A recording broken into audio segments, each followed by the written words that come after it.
안녕하십니까? 오늘은 이 성경 번역의 역사에 관해서 말씀을 드리겠습니다. 여러분이 잘 아시는 바와 같이 이 성경이 번역됨으로 말미암아 세계의 복음화가 되고 선교가 팽창된 것은 우리가 다 잘 아는 사실입니다. 이 성경 번역으로 인해서 공헌한 점이 한 7, 80% 이상 90%까지 된다고 한다면 이 성경 번역하는 과정 중에 오역으로 인해 가지고 후유증이 현재까지 남아있는 것들이 현실이다. 이 후유증이라고 하는 게 20%라고 할지 10%라고 할지는 모르지만 후유증이 있는 건 사실입니다. 오늘날 대부분의 모든 사람들이 예수님을 영접하게 된 것은 바로 이 번역 성경들로 인해서 복음을 깨닫게 됐고 전 세계가 복음화된 것은 사실입니다. 그렇게 우리는 이렇게 친숙해진 이 번역 성경들로 인해서 아무런 문제의식을 못 느끼고 살아가는 것이 우리들의 현실입니다. 그러나 이 성경과 신학을 전문적으로 연구하는 사람들 입장에 보면 오늘의 교회에 많은 문제점들이 원인이 어디가 있는가? 그 원인의 줄기를 찾아 거슬러 올라간다 본다면 바로 이 성경 번역들이 오류가 된 부분들이 그대로 답습되고 개성되기 때문에 오늘의 교회들이 문제점을 안고 몸살을 앓고 있다. 이런 깨달음에 도달하게 됩니다. 저는 과거 우리 신앙의 선조들이 성경 번역으로 말미암아 위대한 공헌을 했던 점들에 대해서 추호도 폄하할 생각이 없습니다. 정말 존경스럽고 그들의 위대한 공헌, 생명을 걸며 목숨을 걸며 희생했던 수고는 우리가 다 아는 바입니다. 그러나 이 시간에는 이미 선교와 복음이 정착된 이 마당에 있어서 성경의 오역으로 인한 문제점들을 다시 한번 생각해보는 그러한 시점에 도달했다. 그렇게 판단되는 면도 있습니다. 그래서 저는 제가 일찍이 이 성경의 번역사, 성경의 역사라고 하는 이 책 속에서 제3장에 보면 성경의 번역의 역사라고 하는 내용을 소개를 했었습니다. 저는 이 책 속에서 이 성경의 번역의 역사 속에서 어떤 우리의 문제점이 현재로 남아있는가 이 내용을 이 책 속에다가 소개를 해드렸는데 바로 그 내용을 오늘 간략하게 여러분들에게 다시 한번 설명드리도록 하겠습니다.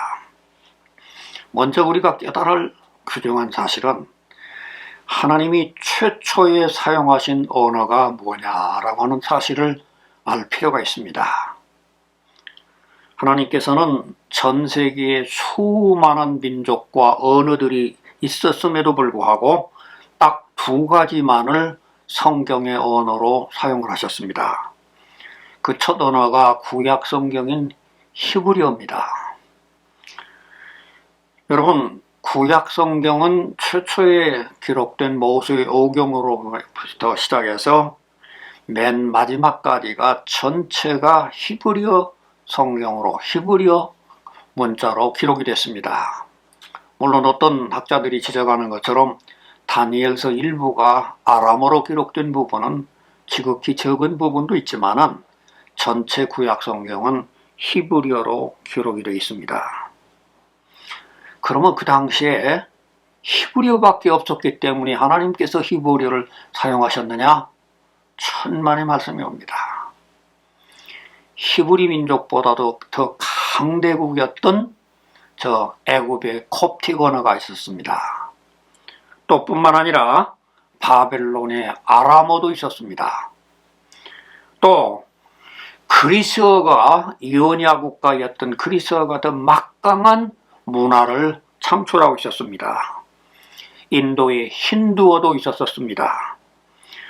하나님께서는 이렇게 그 당시 수많은 세계 언어들이 인류가 쓰고 있는 더 많은 언어들이 있었음에도 불구하고 굳이 히브리어로 구약 성경을 기록하게 하셨던 하나님의 의도를 우리는 이해해야 될 것 같습니다. 그 다음에 신약 성경이 잘 아시는 바와 같이 그리스어로 기록이 됐습니다. 신약 성경 전체는 그리스어로 기록이 되어 있습니다. 사실 신약 성경이 기록할 당시의 세계 언어는 지금의 영어처럼 전 세계가 통용되는 국제적 언어는 라틴어였습니다. 그리스어 헬라어는 고대의 철학가나 고대의 문명가들이 사용하는 고대 언어와 또 서민들이 사용하는 코인이라고 하는 그런 보편적인 언어로 나뉘어져 있어서 이 그리스어가 세계어로 통용되던 과거는 지나간 때였었습니다. 그런데 하나님께서는 이 세계에 있는 많은 언어들을 젖혀놓고 하나님께서 코인이라고 하는 그리스어를 가지고 신약 성경을 기록하게 했습니다. 여기서 우리가 확실하게 깨달을 수 있는 사실은 하나님께서 최초로 사용하신 언어가 구약의 성경이 히브리어 성경이었고 신약 성경이 헬라어였다. 그래서 오늘날 전 세계의 모든 신학대학이라고 하는 대학들에는 어느 대학을 막론하고 다 모든 과목을 가르치는 것 가운데서 이 구약의 원문이었던 히브리어, 신약의 원어였던 헬라어를 필수 과목으로 가르치는 것들이 전 세계의 모든 신학대학의 현실입니다. 왜 그럴까요?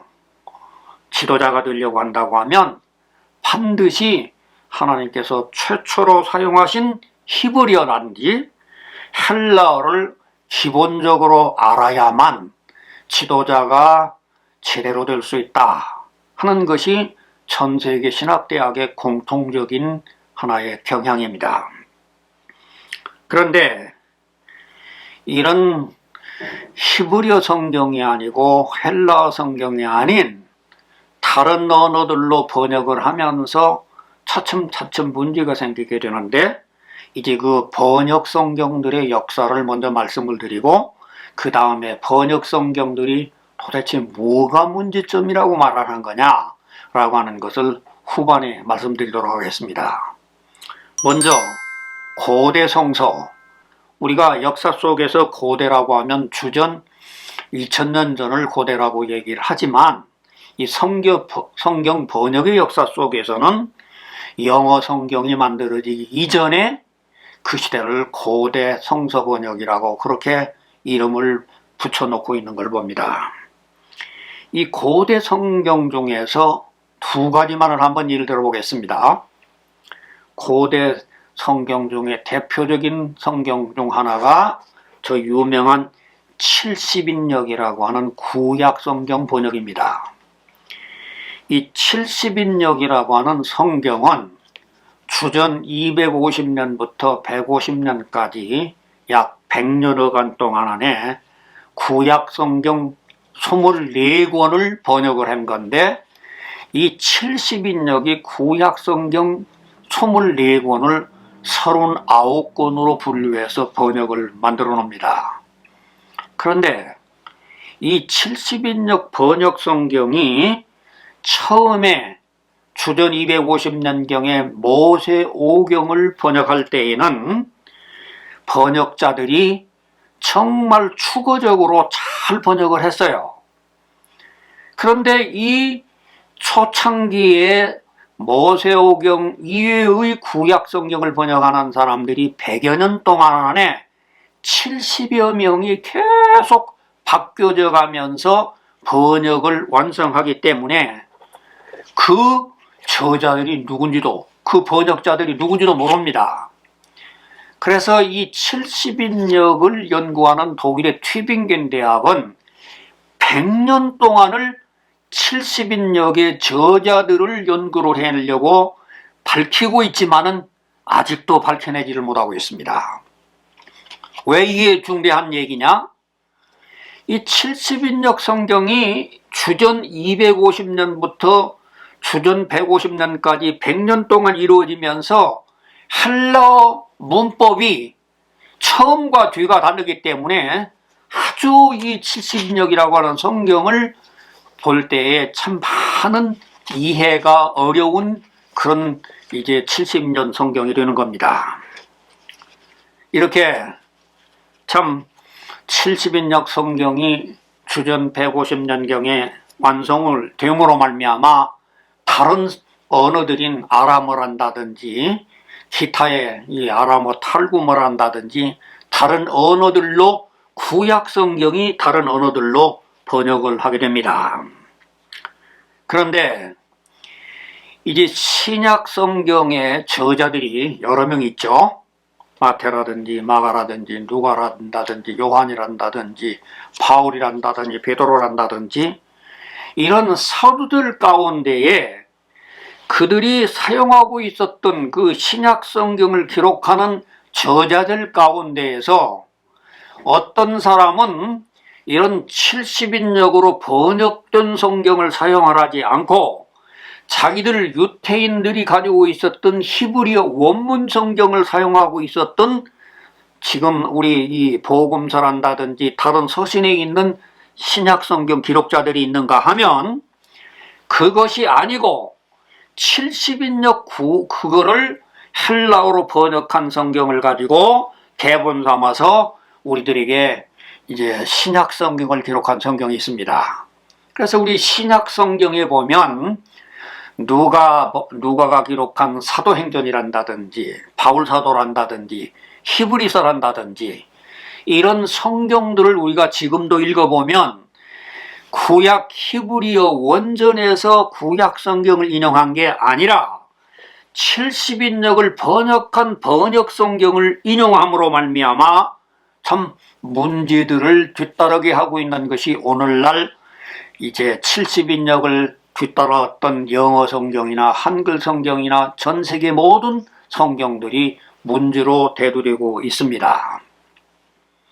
그 다음에 고대 성경 중에 두 번째로 유명한 성경이 무슨 성경이냐 하면 라틴역이라고 하는 불가타라고 하는 성경입니다. 여러분 예수님 당시 유대 나라를 지배했던 나라가 로마 제국인 거는 잘 아시죠? 근데 이 로마 제국이라고 하는 나라가 BC 63년부터 AD 638년까지 이 팔레스타인과 중동을 지배했던 나라입니다. 그래서 교회가 탄생됐던 AD 33년부터 300년까지는 아주 로마 제국의 황제들로 인해 가지고 가서 말로 다 할 수 없이 핍박을 받았던 그런 이제 기독교도들이었습니다. 그런데 AD 313년에 로마 황제인 콘스탄틴 황제가 기독교를 로마 제국 황제로 선포를 합니다. 이렇게 AD 313년 이후에 로마 제국은 완전히 친기독교적으로 돌아서게 됩니다. 이렇게 로마 제국의 호황을 누리고 있을 때 성경이 로마 제국의 언어였던 라틴어로 번역이 되게 됩니다. 그것이 저 AD 405년에 영어로 말하면 제롬이라고 그러고 이제 라틴어로 얘기를 하면은 히로니무스라고 하는 사람이 이제 불가타 라틴어 성경을 405년에 구약 성경, 신약 성경을 번역을 합니다.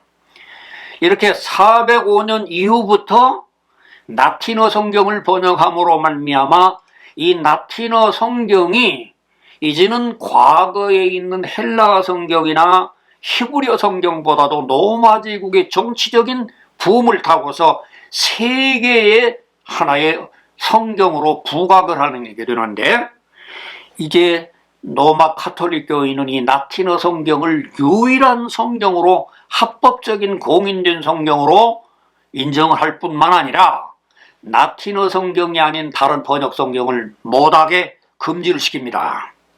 그래서 라틴어 성경을 영어로 번역했던 저 유명한 영국의 위클리프란다든지 틴들이라고 하는 사람은 라틴어 성경만을 고소해야 되는데 영어 성경을 번역했다고 하는 죄목으로 이 사람들이 화형을 당해 죽는 겁니다.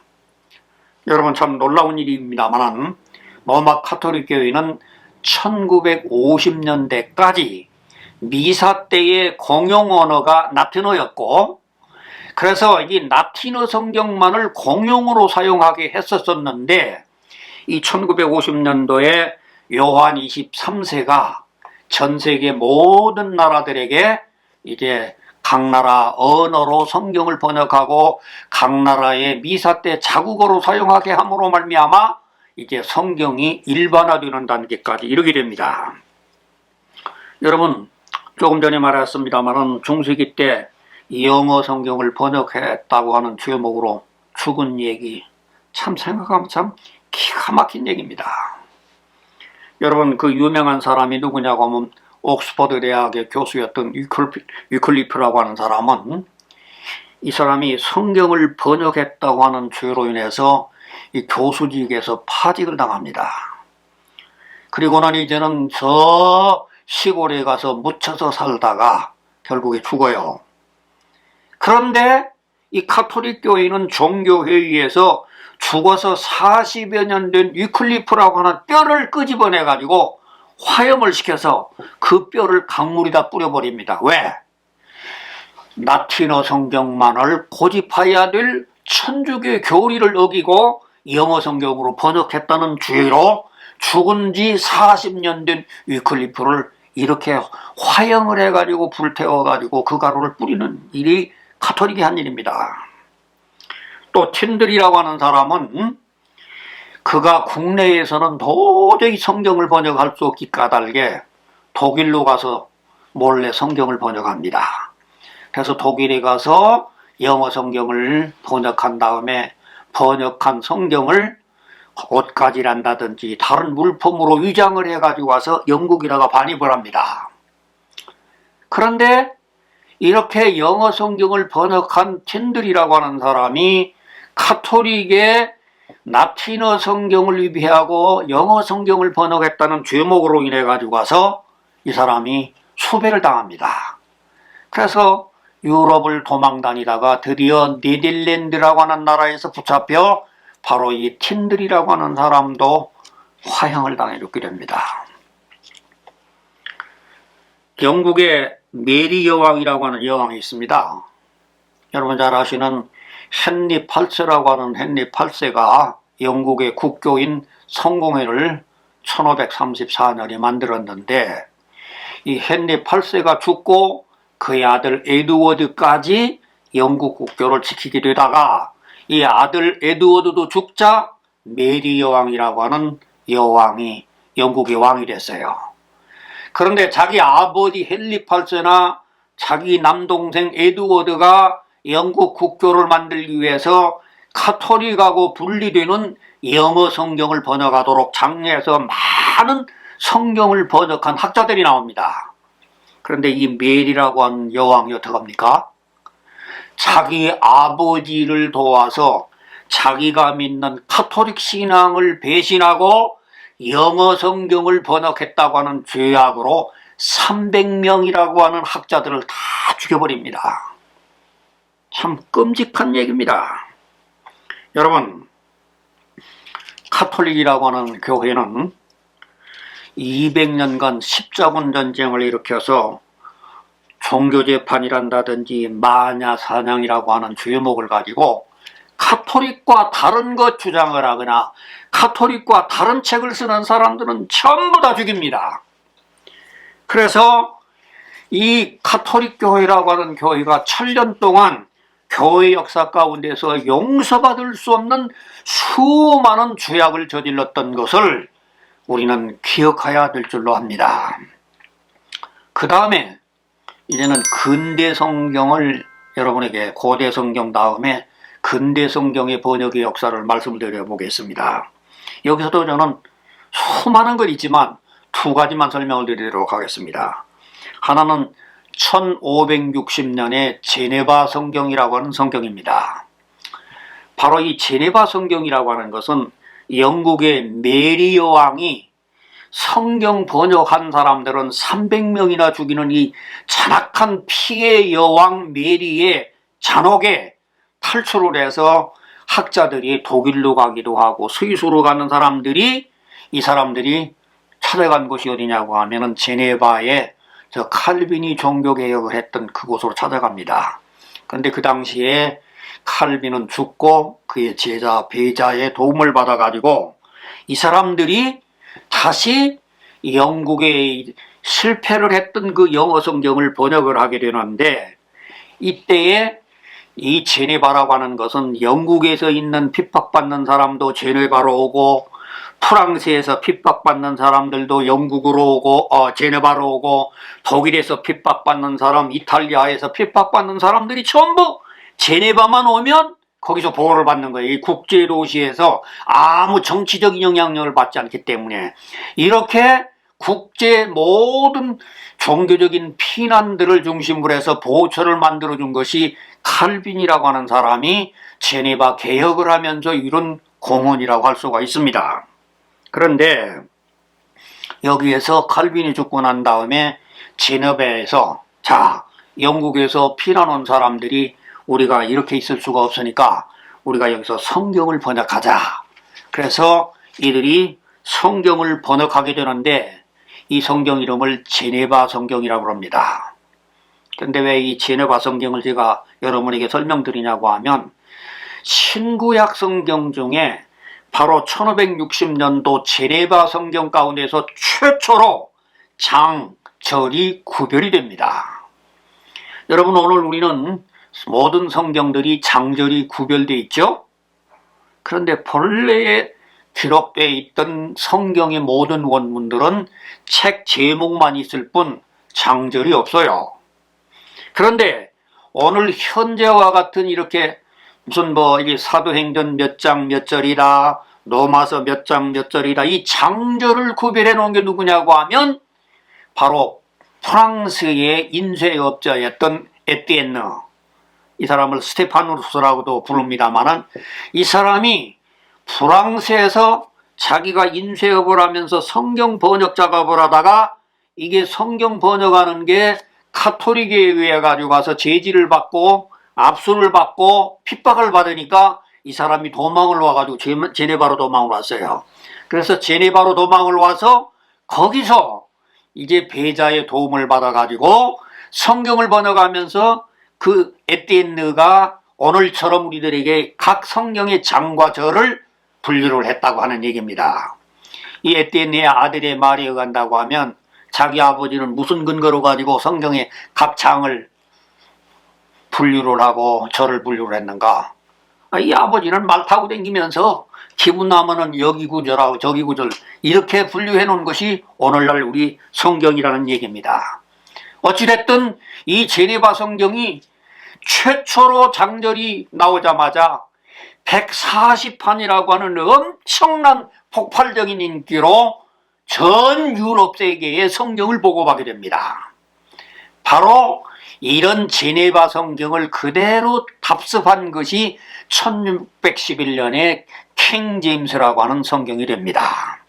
이제 킹 제임스 번역이 어떻게 이루어졌고 어떻게 됐는가를 우리는 이제 여기 다시 한번 설명을 해보도록 하겠습니다. 여러분, 킹 제임스 성경이라고 하는 것이 1611년에 이루어집니다. 이제 영국 교회라고 하는 교회는 최초의 590년에 그리고리 1세라고 하는 분에 의해서 영국 나라가 로마 카톨릭 예하에 예속국이 됐다가 그러다가 1534년에 헨리 8세에 의해서 카톨릭에서 분류해서 오늘날 영국 국교회를 만들게 됩니다.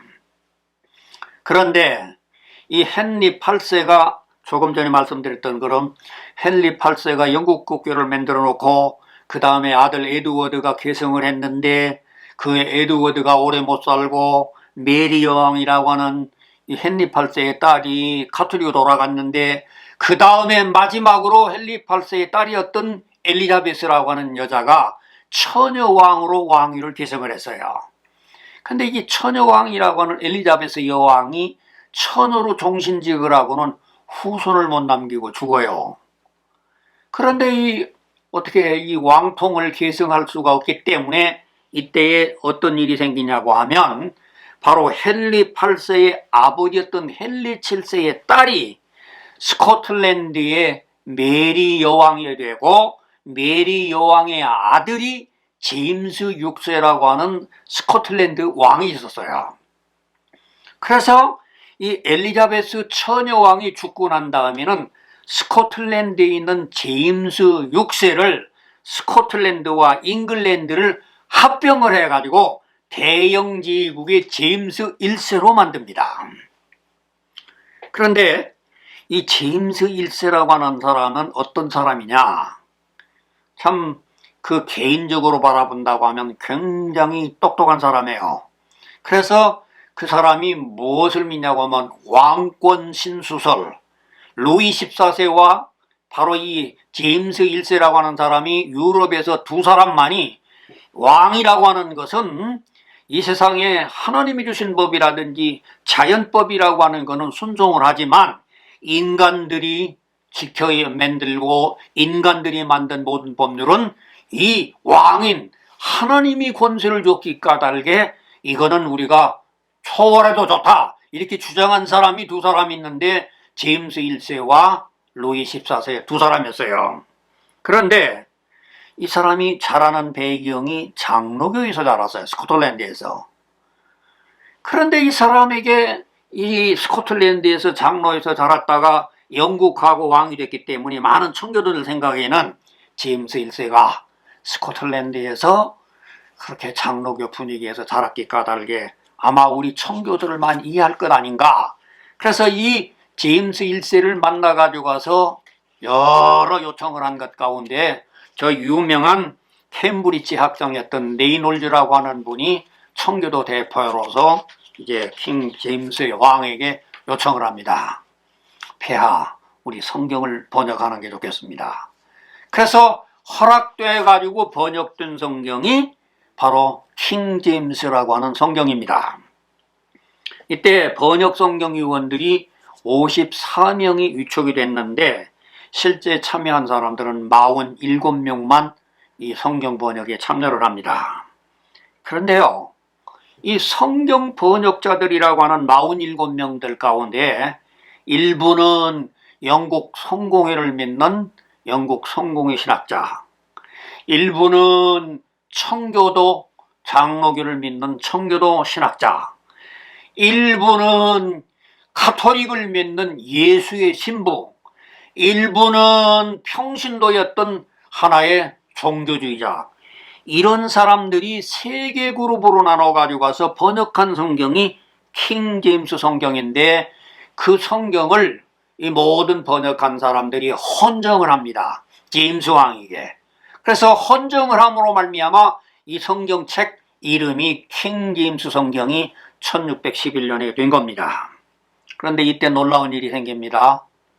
뭐냐고 하면 청교도란다든지 다른 사람들은 극렬하게 반대를 하는데도 불구하고 가톨릭의 예수의 신부였던 사람이 성경 번역자의 고집으로 인해서 1611년 가운데는 가톨릭이 믿는 의경이 전부가 됩니다.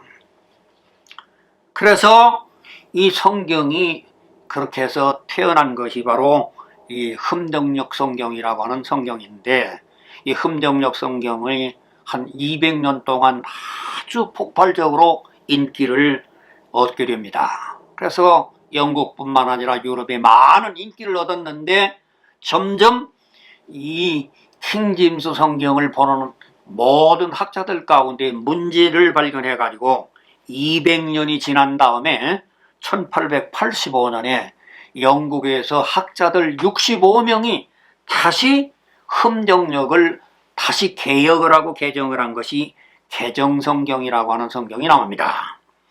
그 다음에도 이 흠정역 성경이 계속 개정판이 나오는데, 이게 이제 1885년에 개정성경이 나오고 성경이 또 흠정역 만들 때하고 달리 사본들이라고 하는 것이 더 많이 발표가 되고 또 신학이 많이 달라지기 까닭에 1901년에 미국의 표준역 성경이 바로 흠정역을 또 개정해서 번역을 하고, 그 다음에 1952년에 영어 개역 표준판 RSV라고 그러죠.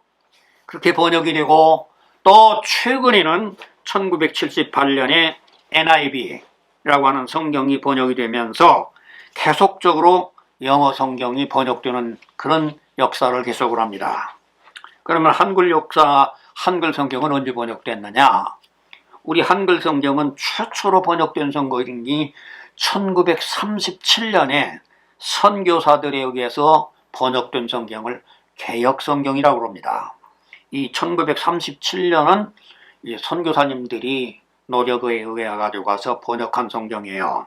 그런데 이 1937년의 개역 성경이 1956년에 한글 맞춤법으로 인해 가지고 와서 다시 수정돼 가지고 와서 수십 년을 쓰다가 1961년에 한국인 신학자들이 다시 번역을 해 가지고 1967년에 새 번역, 1977년에는 신구교 공동번역, 1993년에는 표준번역, 2000년도에는 개역, 개정이라고 하는 성경까지 계속해서 번역이 여기까지 오게 됐습니다. 저는 여기까지 성경 번역들의 역사를 말씀드리면서 이제는 두 번째로, 그러면은 이런 성경 번역들 가운데서 문제가 있다고 생각되어지는 것을 뭐를 가지고 말하느냐. 저는 오늘 성경 번역의 공헌, 큰 공헌 못지 아니하게, 이 공헌이라고 하는 건 7, 80%, 90% 참 많은 공헌이 있지만은 이 번역 성경들의 오역으로 인해서 10%인지 20%인지를 모르지만은 여러 가지 참 우리들에게 아쉽고 교회가 어려움을 겪고 있고 아직도 진통을 하고 있는 문제들이 있기 까닭에 저는 이 문제를 여러분에게 파문을 던지기 위해서 이 말씀을 드리는 겁니다. 먼저 최초로 구약 성경이, 히브리어 성경이 헬라어로 번역한 성경을 70인역이라고 그랬어요.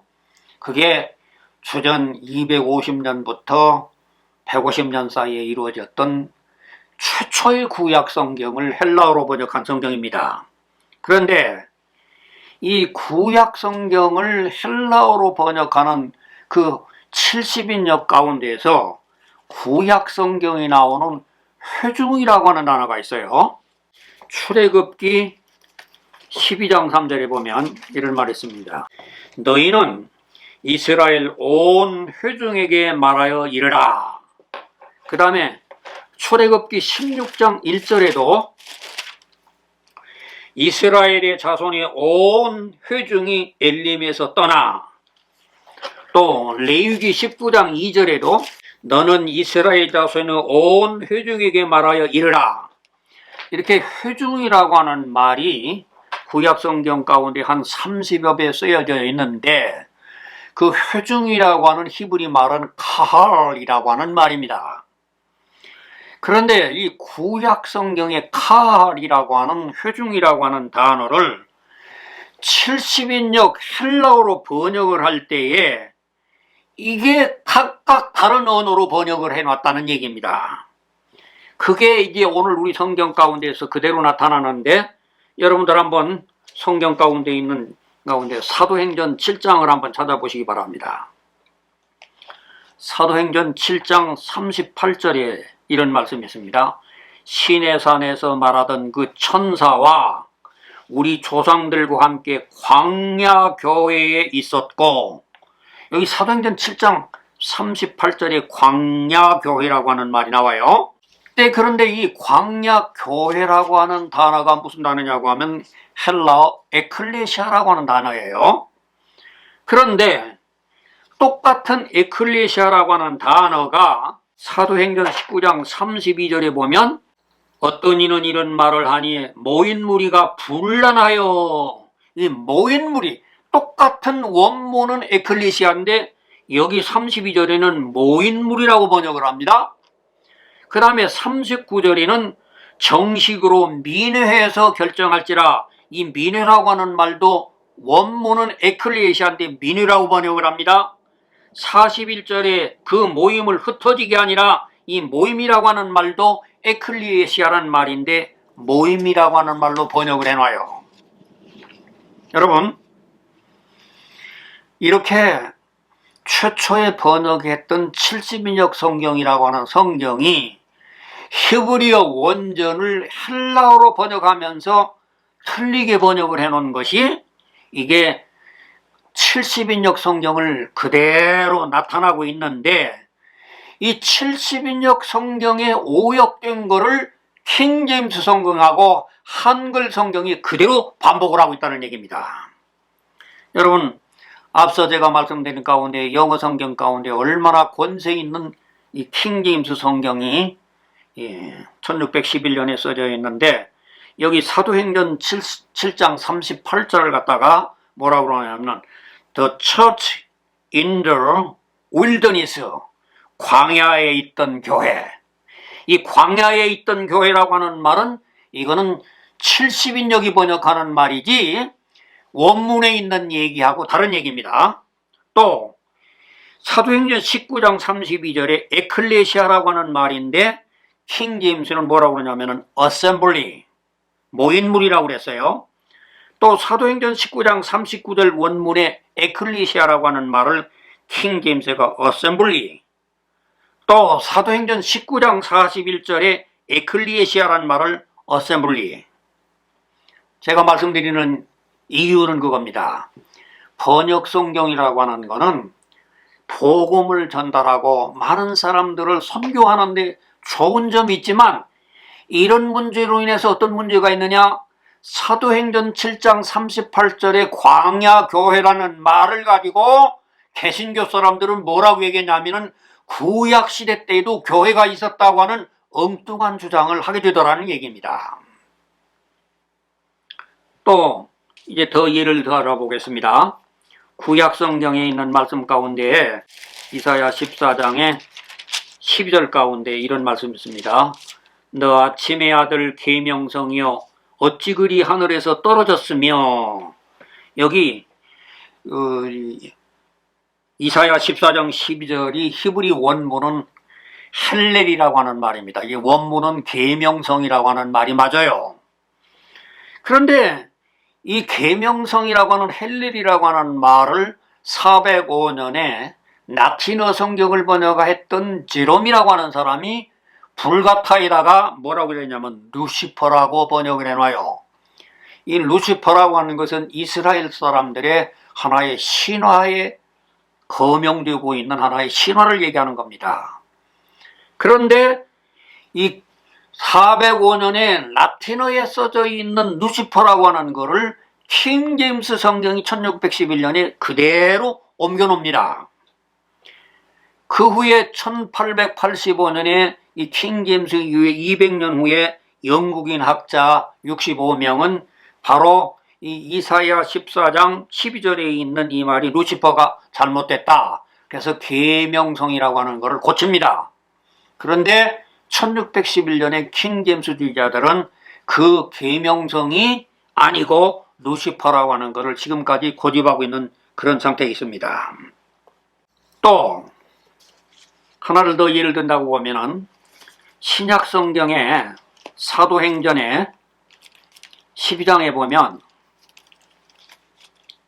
사도행전 12장 3절에 보면 우리나라 성경 가운데 유대인이 이 일을 기뻐하는 것을 보고 베드로도 잡으려 할 때는 무교절 기간이라 이렇게 돼 있어요. 여기 헬라어 무교절이라고 하는 말은 아주모스라고 하는 말입니다. 이 무교절이라고 하는 말이 이 다른 성경 여기 마태복음 26장 17절에 무교절 첫날에, 마가복음 14장 12절에 무교절의 첫날에, 누가복음 21장 1절에는 유월절이라 하는 무교절에, 이렇게 전부 다른 성경은 다 무교절이라고 그랬는데 1611년에 번역했다고는 킹제임스에서 이 사도행전 12장 3절에 이 무교절이라고 하는 말을 이스터라고 번역을 바꿔놓습니다.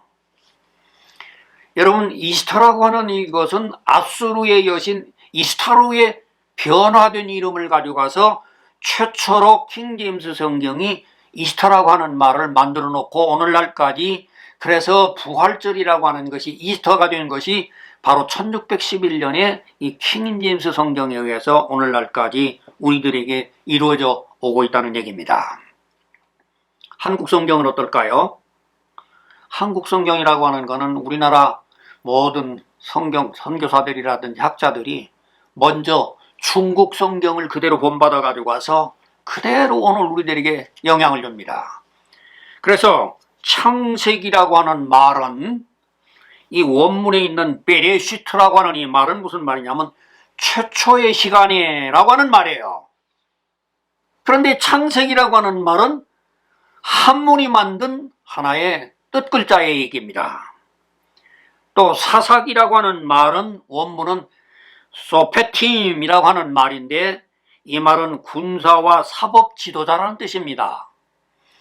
그런데 우리나라 말에 사사기라고 하는 말은 중국 고대 역사에 보면 사사라고 하는 사람들이 중국의 법령과 형벌을 맡은 재판관이라고 하는 그런 뜻으로 사사라고 하는 말을 썼다고 그래요. 그래서 사사기, 그래서 공동번역은 이 혼란을 막기 위해서 뭐라고 하냐면 판관기라고 하는 이름을 이제 공동번역으로 만들어 놨어요. 제가 강해서를 썼던 시편이라고 하는 책의 원문이, 시편이라고 하는 말은 테힐림입니다. 이 테힐림이라고 하는 말은 찬송이란 말이고 찬양이란 말입니다. 그런데 이 테힐림이라고 하는 찬양이라고 하는 말, 찬송이라고 하는 말을 시편, 이건 뭐냐고 하면 중국에 있는 사람들이, 중국에 있는 유교가 가지고 있는 경전에 보면은 여러분이 잘 아시는 바와 같이 그 이제 시경, 서경, 역경 가운데 시경이라고 하는 것은 중국에 있는 고대 시를 편찬해 모은 시경처럼 시편도 하나의 시들을 편찬해 놓은 것이다 라고 하는 뜻이 시편이라고 하는 뜻입니다. 그래서 오늘 이런 중국 성경에서 번역된 성경으로 인해 가지고 우리나라가 100년 동안 아무런 문제의식을 느끼지 못하고 살아오고 있는 게 현실이에요. 더 가슴 아픈 얘기 하나 또 해볼까요? 사도행전 2장에 보면은요, 사도행전 2장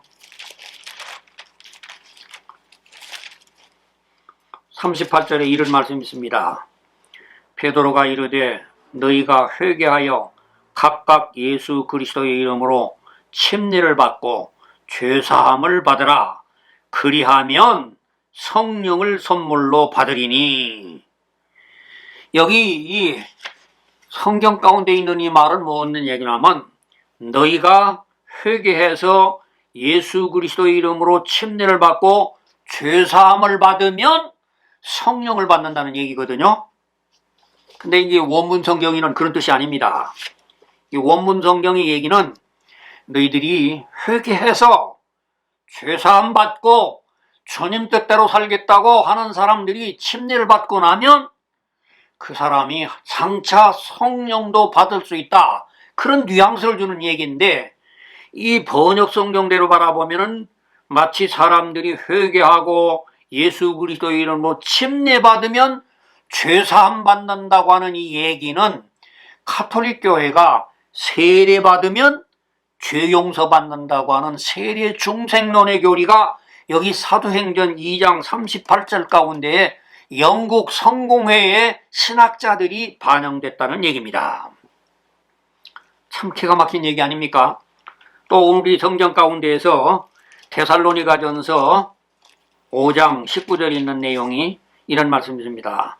데살로니가전서 5장 16절에 항상 기뻐하라, 쉬지 말고 기도하라, 범사에 감사하라, 이것이 그리스도 예수 안에서 너희를 향하신 하나님의 뜻이니라. 성령을 소멸하지 말며, 여기 성령을 소멸하지 말라고 하는 얘기인데, 이 원문 성경에 보면 푸뉴마 메 스벤뉴테, 이 말은 성령이 내게 임해온 성령이 계속해서 불이 끄지 아니하고 계속 유지를 되도록 이 성령의 불을 유지해 가라, 그런 뜻인데, 이 성경은 뭐냐고 하면은 성령을 소멸하지 말며, 여러분, 우리가 예수님을 성령에 의해서 영접합니다. 우리는 성령에 의해서 회개를 합니다. 우리는 성령으로 주님이 나와 동거함을 믿습니다. 그런데 이 성령이 어떻게 잘못하면 소멸이 되는 겁니까? 이 성령이 소멸된다는 얘기는 이 성령론에 대한 너무도 잘못된 번역입니다. 제가 이런 성경 번역이 오역들로 인해 가지고서 지적된 여러 가지 사례를 말씀드리는 것은, 과거 우리 교회가 선교와 함께 성경 번역들로 교회를 굳건하게 한 과거 역사가, 우리들에게 아름다운 과거 역사가 있습니다. 우리는 이 성경 번역들이 시대마다 얼마나 위대한 공헌을 했는가도 알고 있습니다. 그런데 이 성경이 오랜 세월을 지나고 보니까 성경 번역자들의 시대적인 사상과 성경 번역가들의 개인적인 여러 가지 배경들이 작용을 해가지고 우리들이 원치 아니하고 성령님께서 원하지 아니하는 찌꺼기들이 오늘 우리들에게 전송되고 있다. 그러기 까닭에 건강한 미래 교회 발전을 위해서는 이제는 130년이라고 하는 이렇게 건강한 교회가 된 이 마당에서는 좀 오역들을 잘 제거하고 정말 성경이 하나님께서 계시해 주셨던 원래의 뜻을 발견함으로 우리 후손들에게, 우리들까지 좀 더 건강한 교회를 만들기 위해서는 우리들이 새로운 각성을 해야 되겠다. 그래서 제가 이 잔잔한데 파문을 던지는 것은, 오늘 우리 모든 사람들이, 깨달은 사람들이 이런 것을 말해야 된다, 그런 심정으로 제가 이 말씀을 여러분에게 드렸습니다. 여러분 모두 들으시고 참고하시고 각성하셔서 눈뜨시기를 간절히 바랍니다. 감사합니다.